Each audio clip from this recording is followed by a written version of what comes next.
講翻後悔嘅猶大，佢將我30塊錢掉咗喺聖殿嗰度，走出去就吊死咗。咩事咁抵唔可以走去死啊？唔通你認為出賣耶穌嘅猶大係好人？猶大過得去啦 ，OK 啊。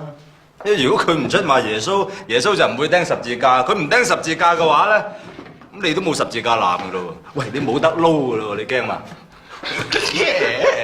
猶大出賣耶穌係神嘅安排嚟。係啊，即係神專登扇你猶大一鑊啫。神，請你原諒我嘅暴力，請你啟示我點樣去打救呢個學生。喂，星哥，呢度冇網管噶喎，你想做就去做啊！做咩啊？你又想抄聖經啊？哦，呢啲小事啫。至於神打唔打救我都遲啲先講，但係我而家就想即刻打救你。啊，星哥嘢，星哥你呢拳真係準啊！不過有啲唔係幾好嘅預感喎。